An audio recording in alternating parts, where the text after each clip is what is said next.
welcome back to my channel and welcome to another video. I know it's been a while, but I've just been super busy with my sticker shop recently, which is really exciting, but I just have not had the time to sit down and film videos. But I'm back for now. Hopefully we can kind of keep up with videos and everything, but I might disappear for a little bit again, or only be able to do certain types of videos such as plan with me's or like vlogs, because those are a lot easier for me to film than to sit down and try to find good lighting, which, by the way, I want to apologize if the lighting's weird.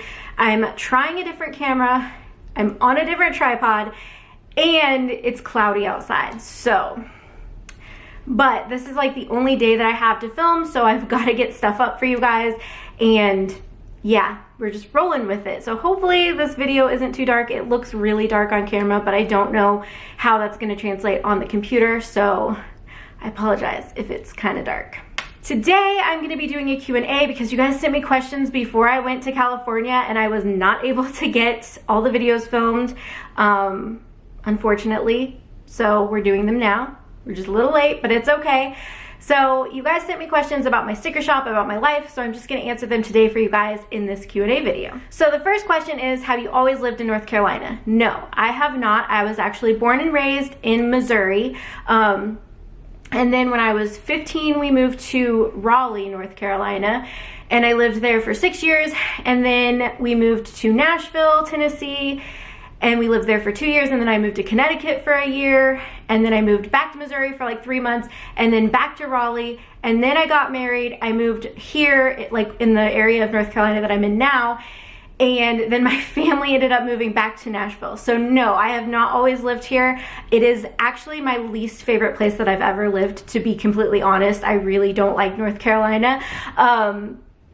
But you know, making the most out of life right now, this is where I'm at. But I'm hoping that sometime in the future, James and I will be able to move. I really want to move to Nashville, obviously, because my family's there, but I'd also really love to move to Orlando, because if you know me, you know I'm a big Disney fan, and I would love to live close to Disney and just go all the time. That would make me so happy, like life goals. Okay, I love this question because I don't know that I've actually talked about it on my channel, but it's, how did you and James meet? So, when I moved to Raleigh, North Carolina, I joined the teen Bible quiz team there. Backstory, I had been doing Bible quiz when I was in elementary school, well actually middle school, but it was like the end of like JBQ. And if you guys don't know what that is, JBQ is Junior Bible Quiz, TBQ is Teen Bible Quiz. And so I was involved in my church in Missouri, and then when I moved to North Carolina, I found another church that also had a team. So I joined the team, and on our first Bible quiz meet, we actually went to James's church, which was like an hour and a half-ish away from like where I lived. So we actually met for the first time at his church, but funny enough, we actually don't remember meeting each other.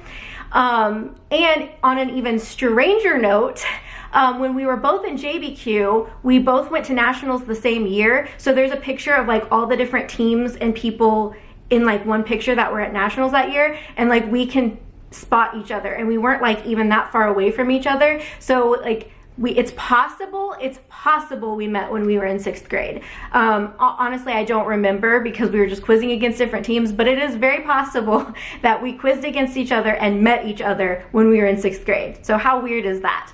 But yeah, so we actually met in TBQ. For sure we met in 2005. So we quizzed against each other, our teams quizzed against each other, and then once we both graduated out of TBQ, like we were Facebook friends, but we weren't like friends. I mean, if you ask James, he was like, yeah, we were friends, but I was like, no, not so much. And then like I moved to Tennessee. When I moved to Tennessee the first time, well, I guess the only time I've lived in Tennessee, we started talking a little bit more, and it was like towards the end of me living in Tennessee, and then I moved to Connecticut, and he ended up driving up to Connecticut to hang out with me, and then we started dating, and then we broke up, and then I moved back to North Carolina, and we got back together, and that's pretty much our story. It's kind of a crazy story, and it like, I just love our story. I love the fact that like we were both in the same place, like literally like not far from each other in 6th grade, possibly met but don't remember, and then again later on in life we quizzed against each other and met. And I think that's so cool to have like that story, and it was definitely a God thing. I know not everybody believes in God, but I do, and I think that he orchestrated all these events, and that's kind of our story. Especially if you know me at all, you know that like I never wanted to get married. Like growing up, I was like, I don't want to date anybody, I don't want to get married, I just don't have time for that drama. And so knowing all of that about me, like you would definitely say like, yeah, God had his hand in this, because I didn't want to get married. And so the fact that like then I married somebody that I possibly met when I was in 6th grade, like it's just, that's crazy. But that's our story. That's how we met. I think we probably met when we were in 6th grade, but like I said, I don't remember. And it was like a very like, you know, introduce the teams and like my name's so-and-so and then quiz and then leave the room, you know? So it wasn't like like we wouldn't really remember meeting each other, but it's very likely that we actually did quiz against each other. Okay, how did I first get into planning? I feel like I'm just the typical planner girl. I used a planner or agenda in school. I think they gave them out in elementary school. So we had ones that like had our school name on it and everything. And then when I got into middle school, like I bought some that were like from Target or Walmart, you know? And then how I got into like decorative planning is I saw somebody on YouTube that I followed on YouTube that isn't really in the planner community, but they had an Erin Condren, and I was like, that's a really great idea.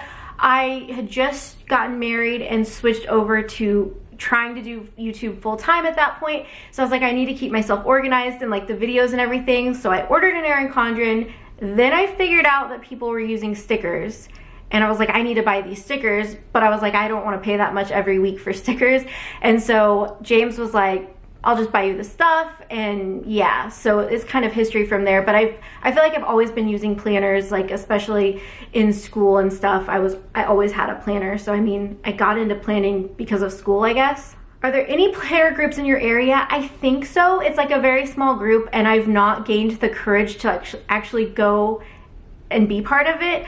I'm a very shy person, and I kind of like to keep to myself in the community, and I know that's terrible. I really need to branch out, and I really want to. I'm actually going to my first ever planner event in September, and I'm going to be a vendor, and I'm excited, but I'm also like want to throw up at the thought of like meeting people, just because it makes me really, really anxious. I struggle with anxiety and social anxiety, and so I'm taking a big step and, you know, doing that. But as far as groups in my area, I think there's like a small one. I think I was like on their Facebook page or something. I don't know, maybe one day I will get brave and I'll join them. I know that sounds terrible, like I'm just scared, you know? If you could design your own planner, what would you include, layout, sections, etc.? This is a good question, and I honestly don't know. I feel like my planner piece is definitely Erin Condren. However, I kind of hate like the new changes they've made, but I like not having different sections and the freedom to use stickers to create different sections. So I would definitely go with a vertical layout. I feel like I'm more of a vertical type of girl. But I don't know that I would have any like certain sections. I think I would kind of leave it open-ended like Erin Condren, where you can just use stickers, because I love using stickers in my planner. So I think that would be my dream planner. I don't really know. I'm gonna have to really think about this, because this is a good question and I've never really thought about it. But I really feel like my Erin Condren is my planner piece. Like I go away from it and then I somehow find my way back. So I'm gonna say that. Maybe. How did you decide what kind of stickers to make for your shop? Basically, I was just making stickers for myself, so it was just at the time what I needed. And when I first started using Erin Condren, they have like the 2 different colors. So like, for instance, May was like pink and like seafoam colored. and I would just make stickers that match the colors, and I would do checklists and just like really functional stuff. And then it kind of evolved into like the kits that you see today. So it really wasn't me just like thinking, because when I opened my shop, I had no intention of opening a shop at all. It was just that I was making stickers and my mom suggested I put them on Etsy and see what happens. So really there was no thought process behind it. It was just me making stickers that I needed in my planner. How would you suggest starting a business slash Etsy shop with low to no resources or money? Well, and this person said that theirs was like custom journals, to be specific. I don't really know with that because I'm not in that line of business. But for sticker shop stuff, I would definitely say you can download Silhouette Studio for free, I believe. At least you used to be able to. And I would just make printable stickers to start out with. I know that Shannon from the Honeybee Shop, I'm pretty sure it was her, she talked about it in an old video, which I don't think is even on YouTube anymore, but she was talking about how when she got started, she didn't have the resources, so she made printable stickers, and from that, she was able to then purchase a Silhouette machine and make physical stickers. So I definitely think that that is a good way to go about it for like planner stickers. As far as journals, I'm not really sure. I wish I could be more help, but like that's out of my area of expertise. Not that I'm an expert at sticker making, but like that's just out of my element. Like I don't know for that. What are your favorite sites to get the sticker designs from? Example, like the Hungry JPEG or Creative Market. I actually don't use those to get my designs. I use those for fonts, but I like to use Etsy. There's a ton of Etsy shops that provide digital clip art. Do you measure out everything on your own, or what helpful source did you use to create accurate boxes? I measure everything out on my own. I actually have a tool called, I believe they're called calipers, and they're actually James's, but he lets me use them, and it'll get like everything exactly where it needs to be most of the time. Sometimes I measure off like I'm human, but most of the time it'll be like, you know, it'll get it down to like 0.2567, whatever. And so I really like using that because it's super accurate. It helps me. It makes my life easier. So that's how I measure everything. I don't have any outside, like I do it all. I measure everything. So because I don't want to trust that somebody else measured it correctly and then make the sticker, put the sticker in the planner and it be wrong. So I just do it all myself. How many customers do you expect to have? So I never go into it expecting to have anything. Like, because I don't know, I just don't, like, I don't want to get my hopes up. So I go into it hoping that I get customers and that I get orders, but I don't go into it thinking, like, I never went into my business thinking I'm going to get however many customers. Because honestly, when I started, you guys can go back and watch some of my old videos, but when I started my sticker shop, it was completely by accident. I did not start it to start a sticker shop or to run a business or to even make money. I was already making stickers for myself. My mom encouraged me to put them up on Etsy, and that was that. And then when it did become a business and I realized you could make money from it and make a decent amount of money from it, then I really started to pursue it as a business instead of just me putting up random stickers.